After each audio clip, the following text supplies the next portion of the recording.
They call gold and silver God's money. So if you're thinking of buying precious metals or switching your 401k to gold without a penalty, head on over to thegoldshow.com now. The link is in the description below.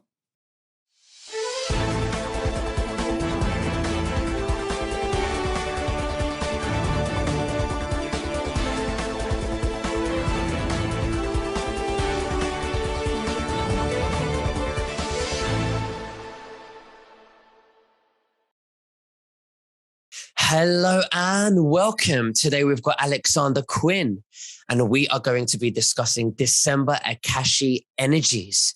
Now, just before we begin, you can subscribe to our Telegram channels and to nicholasveniamin.com for our free email updates. And if you're watching this for the first time on YouTube, I will leave the link below in the description for the full interview, unless, of course, myself and Alexander can choose our words wisely due to the insane censorship that's happening right now. Alexander, thank you for joining me. How are you and what have you been up to? I'm exceptional. Thank you very much for having me. I've been very, very busy doing what I normally do, doing readings for clients, putting out my YouTube videos, my Arcturian messages. I've got a new one coming out on my channel, Alexander Quinn, tomorrow. If you want to know more about what the Arcturians are up to, we're going to be speaking about some of that in a moment.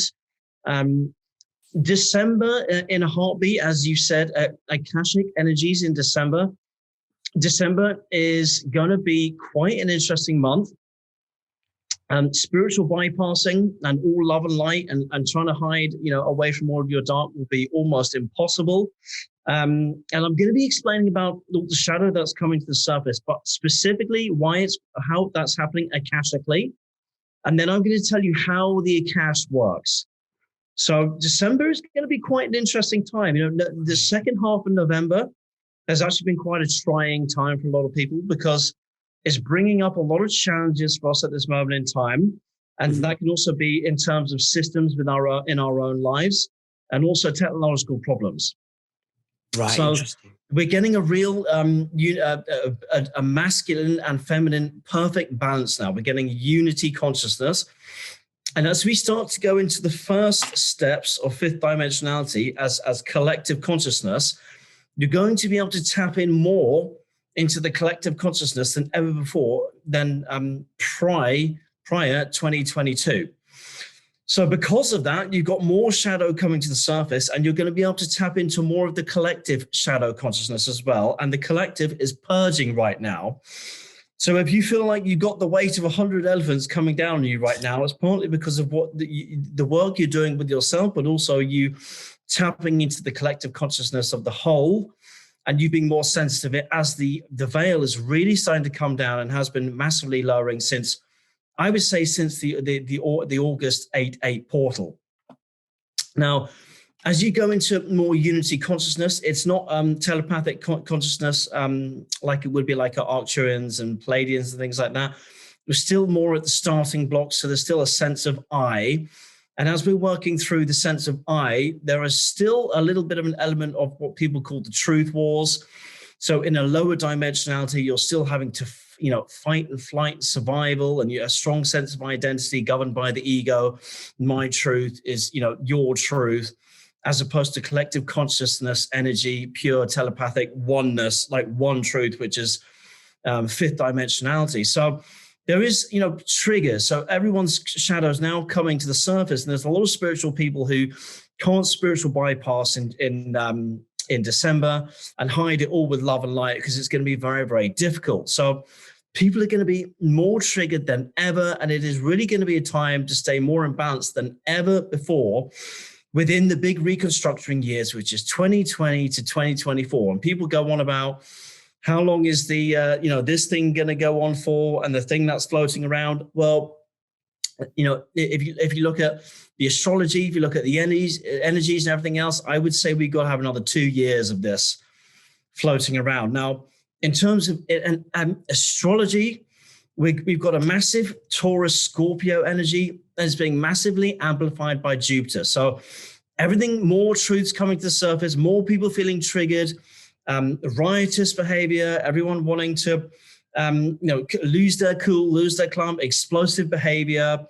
And now is a time of mastery. coming down back into balance, because at the end of November and going into December, all the people that thought they were balanced and the light workers and the starseed are suddenly going to be finding that the external world is triggering them again when they thought they had this stuff down and sorted. So you want to be extra careful going into December. The Arcturians have talked about this in the channel that I'm going to put out on my channel, which will go out tomorrow, but it's going to be an intense time of polarity. Is there anything you want to add to that before I carry on? Yeah, I just wanted to say, how would you describe, or what would you say Akashic actually means to those who've never heard it before? And I have to admit, I've never heard that saying before. So, I'm honored to have you, so you could teach me as well. So the Akashic is the vibratory record of all lives had in the past, in the now, and in the future. Because on the other side of the veil, time is circular. So it is a representation of everything that will happen depending on what timeline you are on and where you have been. So the Akashic can draw a remembrance on good things and bad things. Right now, the very specific energy towards the end of November going into December is, as we go into a much higher vibratory rate and unification of Christ consciousness, you can't bring forward a dark remembrance which is held in your Akashic going into higher energies. So it has to come out. So light workers and starseeds are getting more triggered now than ever, because they're not only tapping into, as we go into fifth dimensional consciousness, so you can tap into the consciousness of the collective of the all. You're not only feeling the shadow of everyone else, you're seeing the shadow in other people you're meeting, and your own shadow is coming to the surface. Let me explain how that happens, because everyone's probably wondering, what does that mean? Imagine the child prodigy painter. Imagine the child prodigy piano player. My father just sent me a video the other day of some blonde chap who's 17 playing the Rack 3, Rachmaninoff piano concerto number 3. You're noticing you're getting more of these childhood prodigy performers, painters, violinists, more than ever before. Why is that? Because as the energies increase and go forward, you can draw on more of an Akashic remembrance than in a higher energy than ever before. Now, the Akashic has something called drivers. The Akashic is very, very buried deep within our DNA. If it was really like at the surface, everyone would be able to just intuitively think, what star family, like I'm an Arcturian, I'm a Sirian, I'm an Altarian, I'm a Cassiopeia, but they can't. That's why they have to go and see an Akashic reader. Now, imagine the childhood prodigy pianist. They seemingly come back into this life having been a wonderful or maybe even a master piano player in the previous life, and they come in, and because in a higher energy, more of your Akashic, more of your DNA is switched on, they are coming in partly already encoded with a remembrance which they draw on, and your Akashic is bringing this forward with drivers. Now, often the Akashic can come forward in terms of emotional, conceptual behavior or remembrances. It can be drawn upon and come up as conceptual emotion, but it can also come up as remembrances and talents. Now, you're probably wondering how I'm going to segue and link this back to the shadow, and I'm about to do that, but it's important to understand the actual attributes of the Akashic going into December. So let me finalize to this so we can understand. So if you could imagine that a child prodigy piano player has drivers which are pushing the Akashic forward to the synapses of the brain, and the brain is trying to push it to the brain as fast as the synapses of the brain can handle it, the same is also now happening with the shadow. The shadow, because of where we're at, and the energies we're about to go into in 2022 and Christ consciousness and collective energies and everything I've just spoken about at the beginning of this interview, it's now not only all talents that people will be drawing on, and for those who felt like in 2021 they hadn't found their niche or their niche, as the Americans say, am I meant to be on my path? Am I on the right path? You're going to find much more of being on your right soul mission, being on your right soul path in 2022 as you draw on more of an Akashic remembrance, both in terms of shadow and dismissal, but also in terms of talents coming forward. Do you want to say anything before I carry on? Absolutely. I mean, what you're saying is wonderful. And, I'd like you to carry on. It's really good. So the Akash is not only bringing more talents to the surface, but it is bringing and forcing your shadow self and a dark remembrance to come to the fore, up for dismissal, because you can't bring a dark remembrance into an ascended energy. Right. I'm going to say that again. You cannot bring a dark remembrance into an ascended energy, especially within the subatomic chemical composition of your DNA, i.e., in other words, your Akashic record. So as the energies increase, going into the new year, we are now at a cellular point where your cellular makeup can't hold this, and you can't spiritually bypass and pretend to be in an illusionary or delusionary state of permanent love and light, because it won't work anymore. So that's why you're going to find a lot of star seeds and light workers very triggered, feeling a little bit more stressed towards the end of the year. Temper is going to be high unless you stay in balance. And this is going to be, the real mastery in some respects starts now, going into December and January. And as we walk through what astrologically the eclipse is. So we're going to go through some very, very powerful eclipses, which are going to a lot of things are going to go full circle. You're going to have old relationships coming up. You're going to have old parts of yourself coming up as time is circular. And things that you thought you dropped, that you thought were gone, are going to be coming up and showing you again what needs to be dropped. Because now we're going into the much higher timelines dimensionally. Density is vibratory rate measured on an energetic landscape. Dimensionality is timelines and your place within time-space continuum. So in terms of dimensionally, we are stepping into those much higher timelines, and you can't do it with all this like low stuff energy, and also the meridians of your body. So especially the lower meridians, the sacral and the root chakras, all of the meridians in your body are also having to purge energy. And this could affect people in terms of not being able to stomach and process food, as lower vibratory emotions like hate, anger, resentment, remorse, trapped from this lifetime and pre-lifetimes are sometimes stuck in the stomach and gut areas, which are often the sacral and the root chakra, all those things. So you will find in December some people are struggling to eat and digest food and things like that. So it's going to be quite an intense month. It's going to be very intense. And it's a bit like Morpheus said to Neo, you can take the blue pill and you can wake up in your bed and you can be stuck in the matrix and take some more spiritual heroin, or you can take the red pill and let's see how far the rabbit hole goes. But either way, I'm offering you nothing but the truth, and the truth will set you free. I love it. So when we go back, when we get those old relationships pop up and now old shadows, if you like, and we're reminded of those old energies and we think, what, like you said, I thought I dropped those, I thought I've moved on.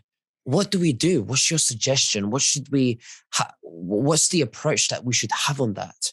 Well, that's an exceptional question. And let me answer that in a really, really interesting way related to dreamscape and dream time.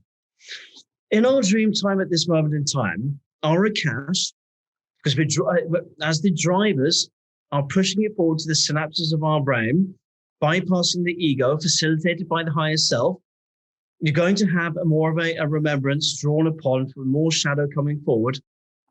We talked about what's going to be happening in waking hours. Let's have a look at what's going to happen in dream time, because it's absolutely representational by the question you just answered. Very, very good question. In dream time, you're going to be remembering past lives. You're going to remember more of your shadow, more of the trauma, more of the stuck energies, and more of the things that will be coming to the fore in your dream time. And you're going to be waking up thinking, my God, did I do that? Did that happen to me? Is that going to be happening? God, that's awful. Did I do that? Because don't forget, currently I'm working through a past life when I was in the Second World War. So I've been having dreams recently where I was not only taking life, but also saving life.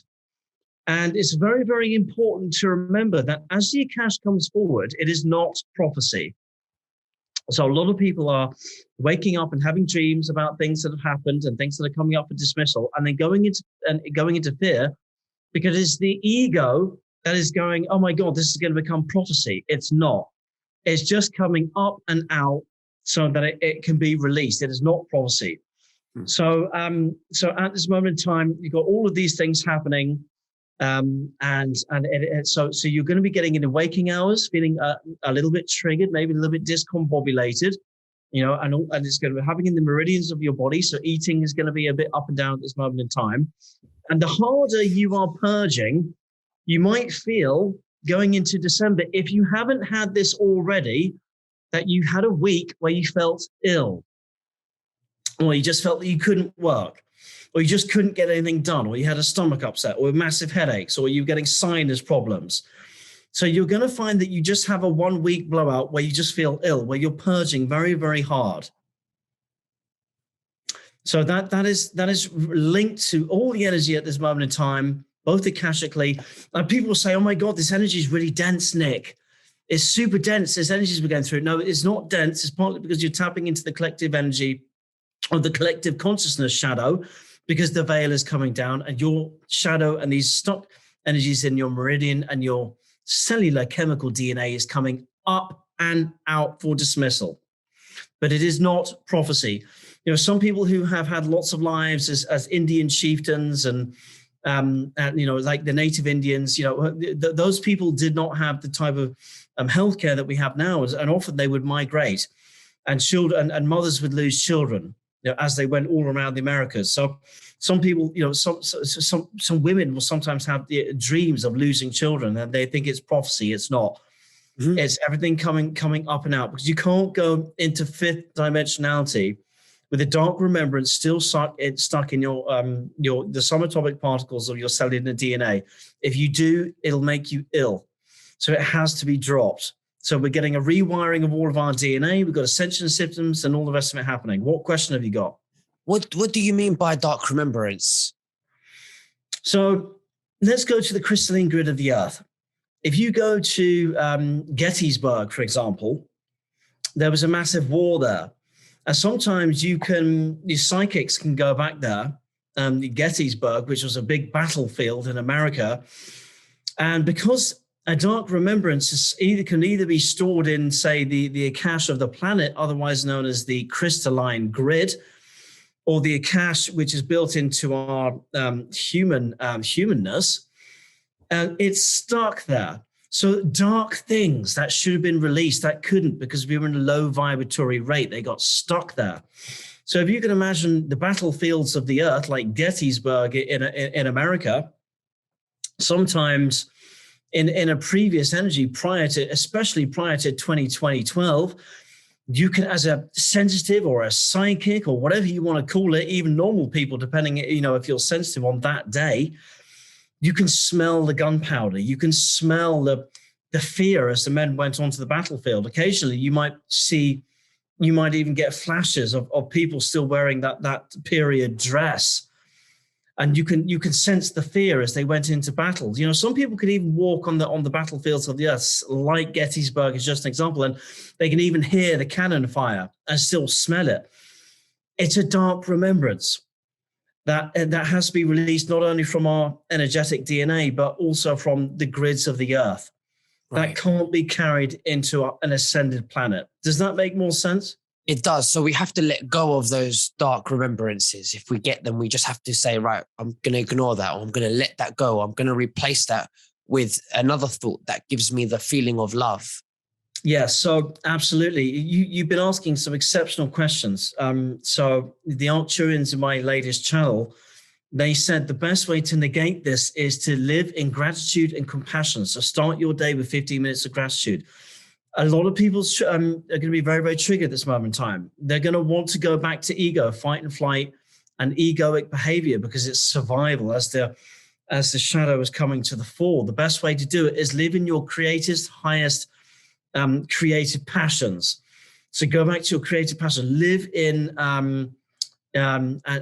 gratitude as much as you can. Start your day with gratitude. Also, the highest way to negate confrontation and arguments at this moment in time, is every man and his dog's shadow has come to the surface, is to negate that with love and compassion. Because it will be more receptive than ever before. If someone's giving you a hard time, show them love and kill them with kindness. You're going to find they're going to be more receptive to that in the month of December and January than ever before, because they're going to, on a cellular level, their higher self is going to be wanting to come in and receive that. So that is where we're at this moment in time. And you're going to find a lot of challenges in November and December, because it's challenging you to release, but also to flow like water and follow the path of least resistance, which is intuitive thought coming in, governed by the higher self, not the ego. The ego is going to want to get angry and throw your toys out the cot. The higher self is going to say, flow like water. What's not working now? Don't worry. It could be a technological thing. It could be tech not working. It might be, a relationship or something in your career. It's asking you, hey, everything's on the highest timeline now. You can't do this because we're either asking you to wait or we're asking you to go and do something else in the meantime. Flow like water. At the end of November, going into December, it's asking you to use your higher self and not your ego. That's how you're going to transmute more shadow. Otherwise, you're going to feel like 100 elephants when you write this now, and you're going to be feeling like you're going a bit loopy and losing your SHIT. Absolutely. Now, got another question. You mentioned dreams earlier, and we will be having, remembering or seeing visions of our past lives. And you're saying that it's not prophecy, meaning it's not the future. Yes. So how do we know? What things do we look out for to determine whether it is a past life or actually a future? If we were to leave our ego out of it and just take it for what it is and be honest with ourselves and true to ourselves, how do we know that if it's the past or the future? Well, sometimes what will happen akashically is it's pushing all these drivers and all this remembrance forward, but the synapses of the brain don't always know how to read it. So it'll take the information or whatever is coming forward, and then it'll put it like in a modern setting.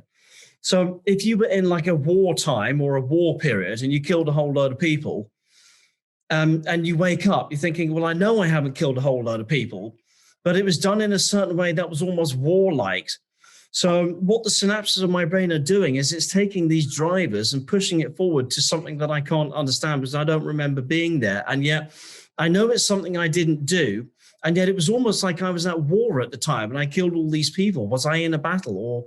So if you're not getting it visual or contextually, because the synapse of your brain can't read it as I was in World War I or I was in Gettysburg and all the rest of it, it'll pop it into your modern day setting. And that can be a bit discombobulating because you might think, oh my God, am I a murderer, for example? Or, what happened to my child? Did I lose my child or did I do this thing? If sometimes it's more likely it's going to be an Akashic remembrance coming forward. So that's how you can diagnose. Now, there are times when you can have a dream about someone that you know about specifically that is within your life at this moment in time, and you dream about a very specific thing in a certain place at a certain time, and you're actually there. So, for example, a friend of mine dreamt that he was going to be playing football with his boss the other day. And then the next day, his boss came along and said, hey, do you want to come play football? Because we're going out in the office the next day. So that's your clairvoyant abilities coming through in positive remembrance on Akashic going forward. But there is a differentiation or more the shadow. So it's about context and understanding what it is that's come forward, what it feels like, and is it a dark remembrance coming forward for dismissal? That's very unlike who you are and what's going on in this lifetime at this moment in time. Right. So let's give an example. If a person has a dream and in this dream, they live in this house, but in real life, they've never seen this house. They've never been to it. But in the dream, this house, they know it very well. And they've got, they know where everything is. It feels like in the dream that they've lived there for 20, 30 years. how do we know if the present and the past and the future is happening all at the same time? How do we know that they're not tapping into the past or their future? Okay, very, very good question. Well, the past, present, and the future are all happening at the same time in a circular, in a circle. And often the train track is coming around and around and around and around and around and around. That's why I say the Arcturians and the Pleiadians are very, very good at understanding that say, for example, if you ask a Pleiadian to measure the future, what's going to happen in the future, they're not necessarily future tellers. They're not like the best psychics ever, but what they can do is look at the potentials of what's in the field based on not only what's happening akashically, but energetically within the potentials of the collective, because everything's going round like a train track. So as you see it going round and round and round, you can see not only where it's going to end up, but where it's headed. So you can see the highest potentials within the field of where things are going. So going back to your house potential, the Akash, which is coming up as a driver going to the synapses of your brain, works not only in the past, but it also looks like what it might happen in the future, depending on what timeline you're on. So if it is a house that, so for example, looks quite modern, and it's something that you've been thinking about, and where am I going to live and all the rest of it, it could be an Akashic remembrance on something that has not happened yet, and you're basically going to where you're going to end up. Whereas if you're in a very old house that, I don't know, like a Victorian house, clearly you're not living in the Victorian energy. So it's going to be something, a remembrance that's being drawn from the past. So you have to look at it contextually in your waking hours when you wake up. So it could be that if you see this incredible house, and you've already been there, you can see it, you can smell it, you know where the furniture is. It's almost like you've already lived there. You have, because akashically it's remembrance of something that's going to happen in the future. And if it's a positive timeline, it's something you are trying to manifest, then you can make it prophecy. But more often than not, with the shadow, because of the high energies are not going to take a dark remembrance and then facilitate that works. Right, got it. So how do we know if a dream is just imaginary and it's no past and no future? Or is it the case that we all astral project when we're dreaming and we're not aware of it? Well, a lot of people, I'm not a dream expert. I mean, there are people who understand dreams better than I do. But basically, to cut a long story short, when we dream, the ego goes down just enough for our star family or our spirit guides to come in, or our ancestors or a dead mother or a dead parent to come in and speak to us. The Arcturians come in sometimes when I'm in dream state. In fact, I've seen the most clearest visions of them. So the ego goes down, and we don't have the buffers that are negating for energies and things to come in. What was the question again? How do we know if it's not just imaginary and it's nothing to do with the past or the future? Yeah, dream time is not imaginary. You'll be going into higher fourth density with there's still a lot of polarity there. People who are vibrating at a much higher density, fifth and so on beyond, will be having a lot less polarity in their dream time. And also, a lot of people who are very clairvoyant, some of their dreams will be coming true in terms of like, I dreamt that I was going to go and post this letter tomorrow. And then, their girlfriend will say, have you posted that letter? Because you need to go and do it now. So they'll be drawing on that. So the dreams are very, very real. It's also us working through and working with other people. Often we come across people in our day-to-day lives, and it's because we incarnate in soul groups. So within the soul groups, people in our soul groups are coming into our lives often, and some people are coming out. And that's often why when you meet someone in the post office or in the pub or wherever it is you go, and about your daily realities, and you meet someone and you're like, it's so strange. I feel like I've met you before. I feel like I already know you. And it's often because, in dreamscape and in dream time, in higher fourth astral realities, you're often working with these other souls because they're in your soul group.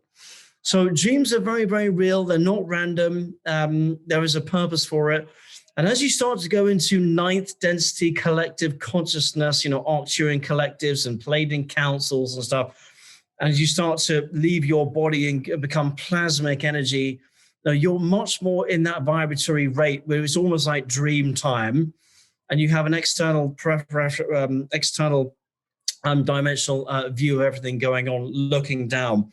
And that's why they are helping us. That's why they can work on very, very high reality potential dimensional timelines in very, very high densities. But right now we're a little bit lower down, working through shadow and stuff with polarized Akashic remembrances. So dreams are absolutely real, and they happen to us, 6-8 hours, every night. And it's us working with ourselves, and it's us working with the people in our soul group.